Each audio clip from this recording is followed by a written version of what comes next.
welcome, Javiera. Uh, Me, Carlos Contreras, and my colleague Valentina Omada, we will explain to you and also teach you about environmental issues.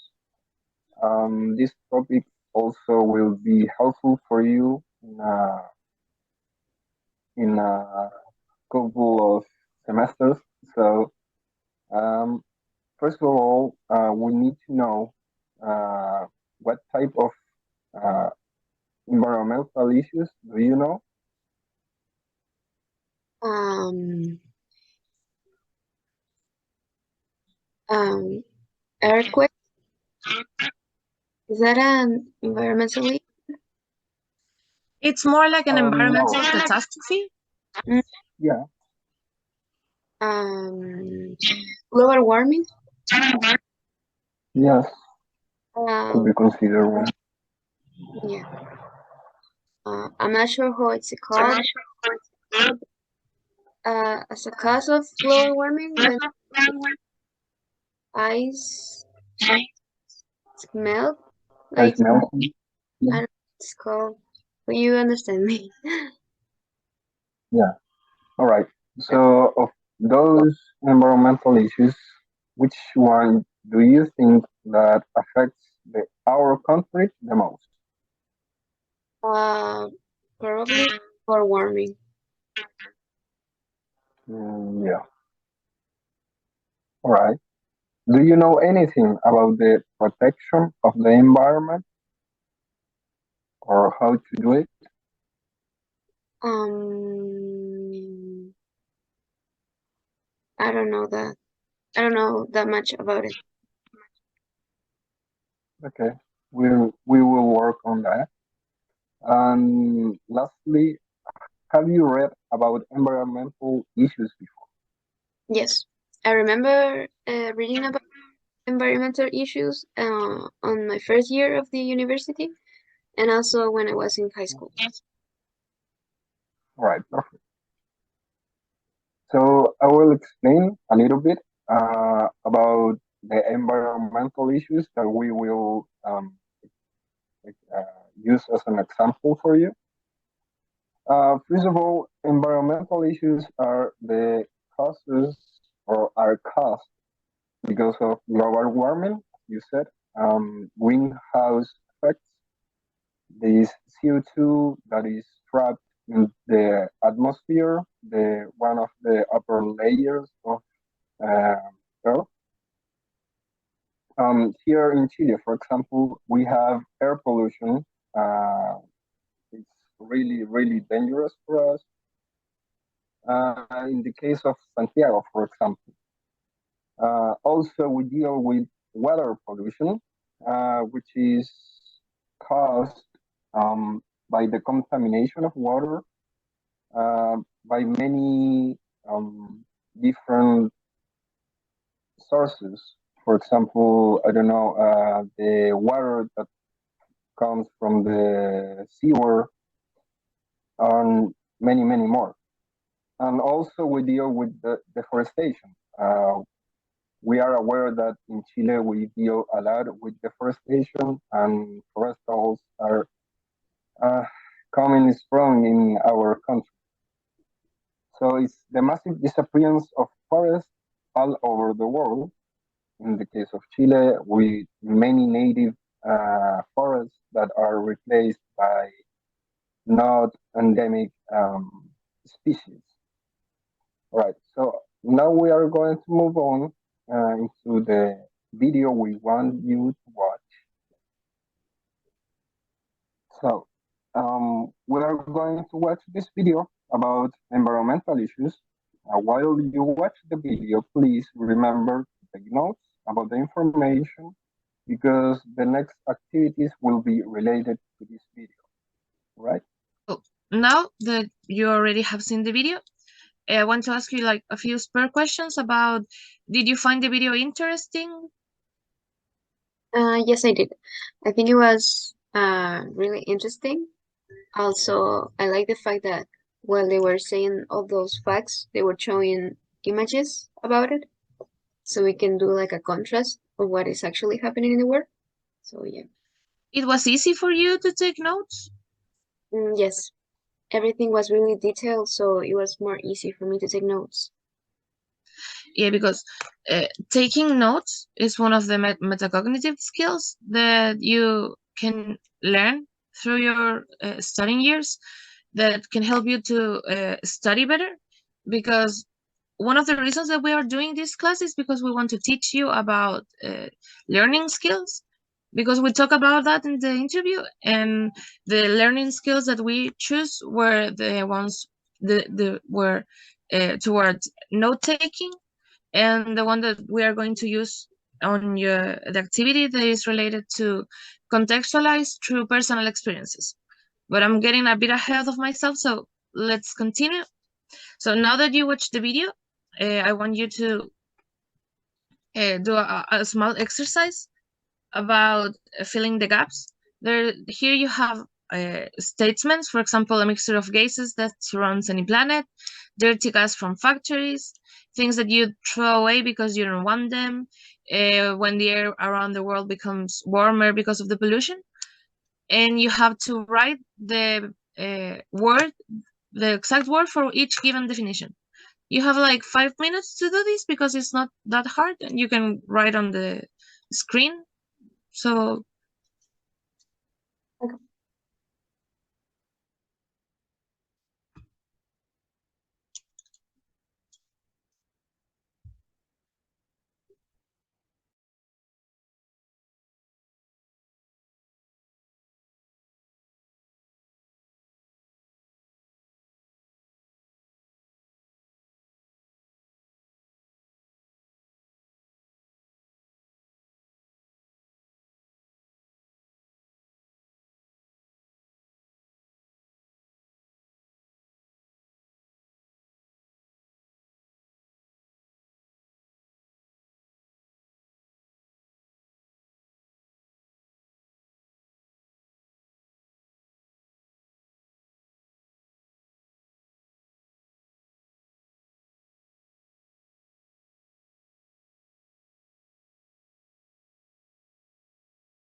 It's on.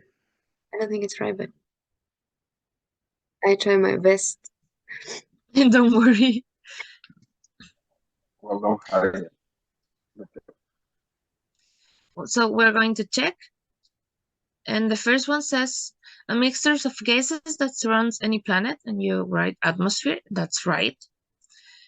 And the dirty gas from factories are factory fumes. Yeah, that's right. And as an example, that's what happens here in Talcahuano with ENAP and with Huachipato. Global warming is when the air around the world becomes warmer because of pollution. That's also right. Drop is to let something you're carrying fall to the ground. That's also right. Pollution is the damage caused to water, air, etc. by making them dirty. Yeah. Rubbish are pieces of paper and other waste that are left in public spaces. Yeah. But that's a really British expression because Americans use garbage. Rubbish is a really British expression. Waste is to use too much of something. Yeah, for example, water waste is when we take long showers without needing them, or maybe when we are brushing our teeth with the faucet open. Yeah, that's like wasting something. Exhaust fumes are the dirty gas from cars. Yeah, it's the dirty gas that they emit when the fuel is being combusted continuously. Power station is a place where electricity is produced. That's also right. Here in Talcahuano, we have two of them. I know where one of them is, but I don't know the other. Rainforest is, excuse me, is a forest with a lot of tall trees when it rains a lot. Yeah, we have our own type of rainforest in Valdivia. There is the Chilean rainforest. And recycling is when paper, glass, plastic is put through a process so that it can be used again. Yeah, here in the Bio we have like 4 major recycle factories, and there's one that recycles kitchen oil, like the one used for frying fish and everything. So now that we did this little activity, I want you to ask how you feel. Do you feel like confident? At first, I didn't feel that comfortable because I didn't know the meaning of rubbish. I mean, like it was, like I felt that I heard that word, but I didn't know where or what was the meaning. Also with litter, I think that's how you pronounce it. So yeah, but then I realized it's garbage. Yeah, it's because it's mostly a British English expression. Litter is also most likely a British expression to say that it's like the things that you throw away.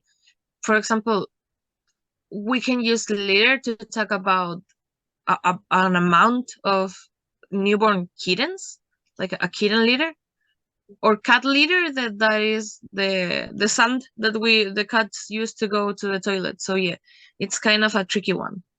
But you did really great. You have them all right. So you're making a good progress here. Well, after this was the preparation phase, we need to go to the practice phase. And here's where you're going to do,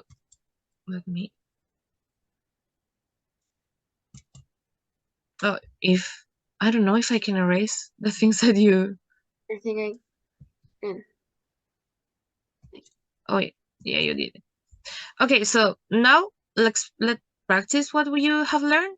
So after watching the videos and with the notes that you take, we want you to write a paragraph, nothing long, it's a short paragraph, just 150 words, about an environmental issue that affects your city or your country.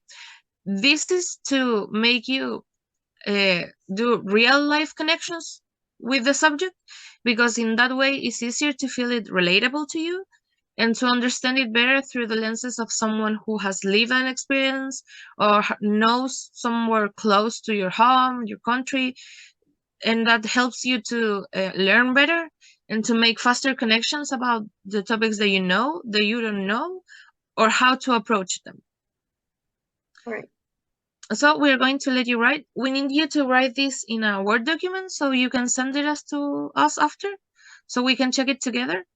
And at the end of the class, you're going to receive an email with a small correction.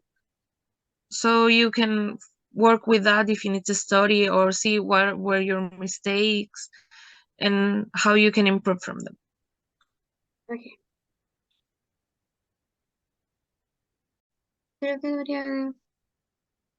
So now that you're finished, I can see that you had your notes up there. So great job taking notes.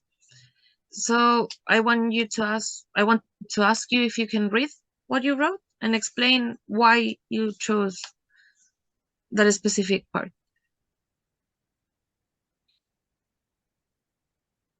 Okay. So I choose about air pollution because I think, well, as I mentioned in the paragraph, it's really common in Santiago. So it was more easy for me to write about it. So yeah, now I'm gonna read the paragraph.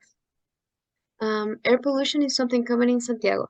I had traveled a couple of times and the air is horrible. This can have severe health effects on the population of the city. It can lead to respiratory and cardiovascular disease, lung cancer, asthma, and other respiratory disease. Citizens live in constant danger because of that. Sadly, this is not just affects health, but also the environment, and it damages ecosystems and reduces biodiversity.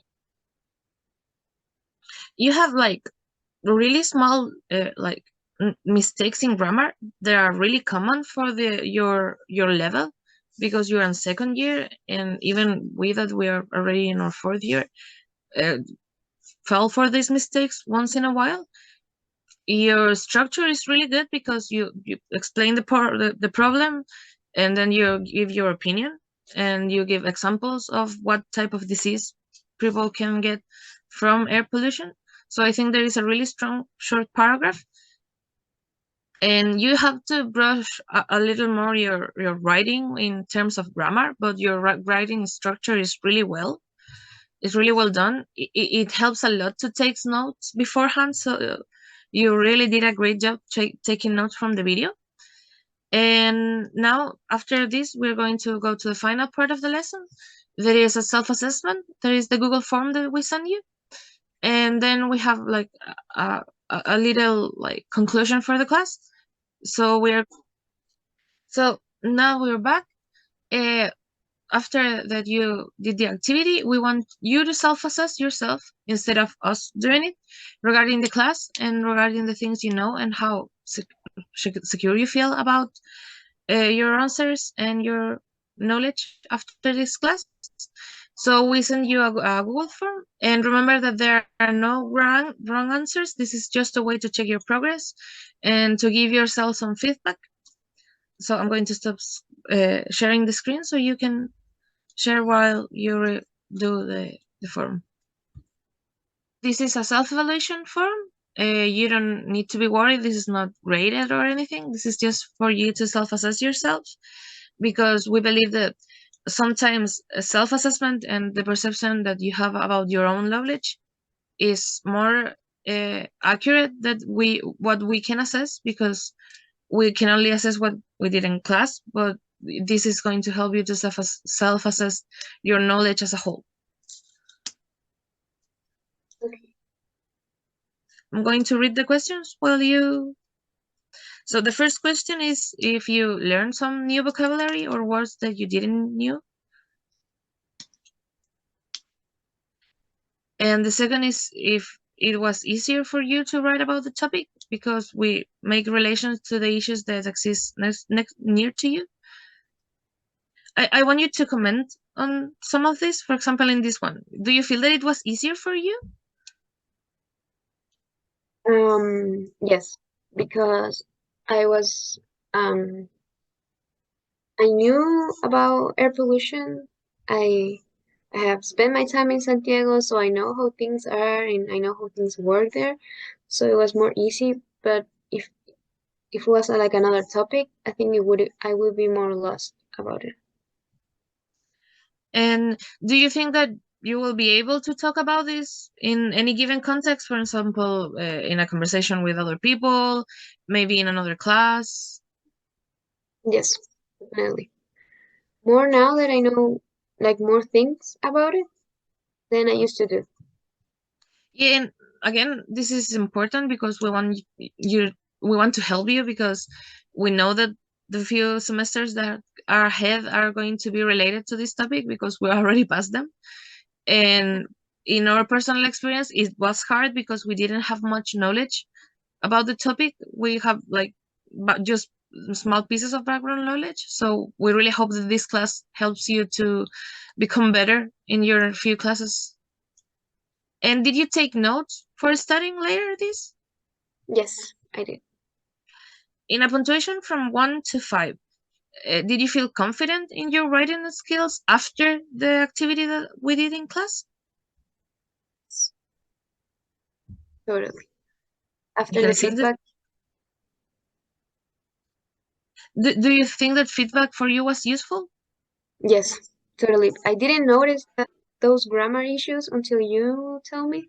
So yeah, that helped me Yeah, to know. it's really common. Don't worry, especially for your level, and it's not something that is going to follow you along the university. Then you learn how to fix those mistakes and you create your own techniques to realize that you made them. We're going to you send us to our mail. We're going to do a correction and then send it to you back after the class, so you can have it and you can realize what were your mistakes and everything. Right, Javiera. We are reaching the end of the class. Thank you for having the time for us. And let's expand a little bit about your knowledge. Do you think that this type of strategies will help you in the outcoming classes or exams? Yes, totally. I think they're really useful and they're easy to use. So yeah, I will apply this to my everyday. All right. So I want you to tell me if you will use these strategies and how you will use that in which type of situations. I was thinking that I could use this for like an interview or for do essays, like in general in the Mhm. future as a future teacher as well. All right. Yeah, it will be certainly really help you. All right. Can you use the information that you learned today? You think that you can apply this information in your daily life or in a daily conversation that you will have? Yes, as well as I learn more about it, so I think I feel more comfortable to talk about it with other people, like in a conversation. Yes. All right. So are you planning on repeating these strategies during the semester, at least the couple of days or weeks that we have? Totally. I feel more comfortable with this strategy, so I think I'm gonna use it for the rest of the semester. Well, that's great. That's the aim of this class, that you can improve your strategies and how you approach these new challenges that you might face in the future. So thank you for being here, and that's it. I will close the class today. Yeah, for my part, I also want to say thank you to you for letting have part of your daily time, because we know that we are reaching the end of the semester and it's a really stressful period for each one of us. And you know that we saw ourselves almost every day at the university, so if you ever need help to do anything, you can count in us. And also, I hope that you use these strategies. We can teach you more of them if you want after classes. And really, thank you for your time and for participating and for being so nice with us during those days, because it has been really a journey to achieve the end of this project. So with this, we mark the end of the class. Thank you for your participation. Any comments about the experience? It's been this is really new to me to experience this, and I also wanted to thank you to make me part of your work. It's been amazing working with you. As you said, I see you every day in the university, but this feels different. And I also thank you for everything you had teach me. Yes.